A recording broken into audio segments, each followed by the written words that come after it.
முத்தமிழறிஞர் கலைஞர் அவர்கள் வள்ளுவ பெருமான் சொன்னது போல் தன்னஞ்சறிவது பொய்யற்க என்ற அந்த குரலுக்கு ஏற்ப வாழ்ந்த அறிஞர் பெருமான் அவர்கள். அவருடைய வாழ்வு தமிழ் மண்ணுக்கு, தமிழருக்கு, வருங்கால தலைமுறையினருக்கு ஒரு மிகப்பெரிய சரித்திர புகழ் வாய்ந்த நீடித்து நிற்கக்கூடிய அற்புதமான வரலாறு அது.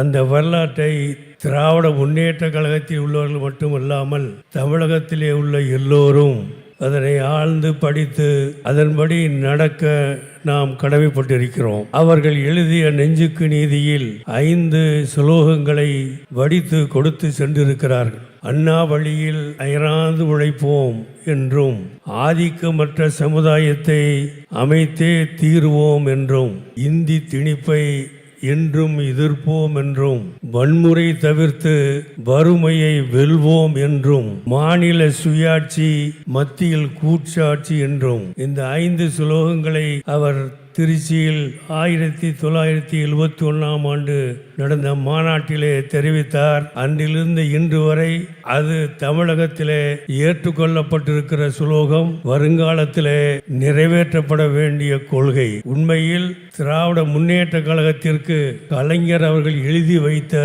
உயில் இதுதான் என்று நான் சொல்ல விரும்புகிறேன். அந்த உயிலின்படிதான் இன்றைய தினத்தில் தமிழகத்தில் ஆண்டு கொண்டிருக்கிற தளபதி மு.க. ஸ்டாலின் அவர்கள் திராவிட மாடல் ஆட்சி என்று தனது ஆட்சிக்கு ஒரு பெயரை சூட்டினாலும், அந்த திராவிட மாடல் ஆட்சி கலைஞர் வகுத்து கொடுத்த இந்த தத்துவ பயணத்தை, அந்த தத்துவ பாதையில் கொண்டு செல்லக்கூடிய ஆட்சியை தவிர வேறு அல்ல.